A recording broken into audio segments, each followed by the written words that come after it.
Hi, ഇന്ന് നമുക്ക് കുറച്ച് ഞണ്ട് കറി വെക്കാം. നല്ല ഞണ്ടിനെ കിട്ടിയിട്ടുണ്ട്.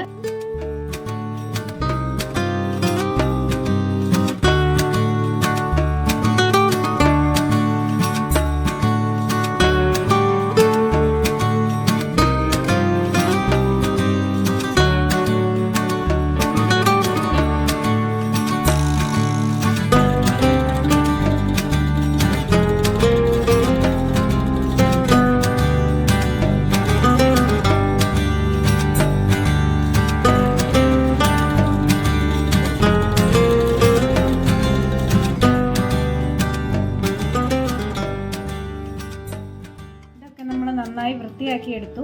ഇനി നമ്മൾ അതിൻ്റെ ഓരോ വലിയ വലിയ കാലുകളൊക്കെ എടുത്തൊന്ന് പൊട്ടിച്ചെടുക്കുകയാണ്. കാരണം നമ്മൾ കറി വെക്കുമ്പോഴത്തേക്കിന് മസാലയൊക്കെ നന്നായിട്ട് പിടിക്കണം.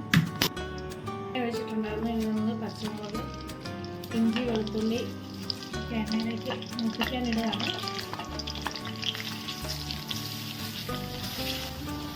ഇഞ്ചി വെളുത്തുള്ളിയൊക്കെ നല്ല മൂത്ത ഒരു മണം വരുന്നുണ്ട്. ഇനി അടുത്തായിട്ട് നമുക്ക് സവാള ഇട്ട് കൊടുക്കാം. ഉള്ളി ഉണ്ടെങ്കിൽ അതായിരിക്കും കുറച്ചും കൂടെ നല്ലത്. അടുത്തായിട്ട് നമുക്ക് കുറച്ച് തക്കാളി ഇട്ട് കൊടുക്കാം. ഒരു 2 തക്കാളി ഉണ്ടാവും.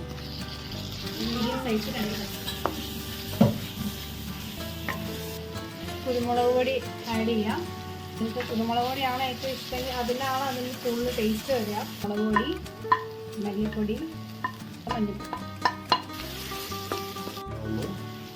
ശേഷം വെള്ളം ചേർത്ത് കൊടുക്കാം. ബാക്കി നമ്മൾ ഒരുപാട് ചേർക്കരുത്, കാരണം ഞണ്ടിനുള്ളിൽ വെള്ളം ഉണ്ടാവും.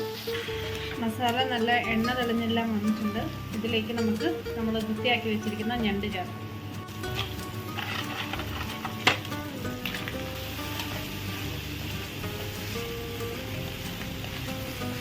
ഇളക്കി മസാലയായിട്ട് യോജിപ്പിച്ചിട്ടുണ്ട്. ഇനി ഇത് അല്പനേരം മൂടി വെക്കണം. ഞണ്ടിലെ വെള്ളമൊക്കെ ഒന്ന് ഇറങ്ങി ഒന്ന് ഗ്രേവി ആവത്തുള്ളൂ. നമ്മൾ കുറച്ച് വെള്ളം ചേർത്ത് കൊടുക്കുകയാണ്.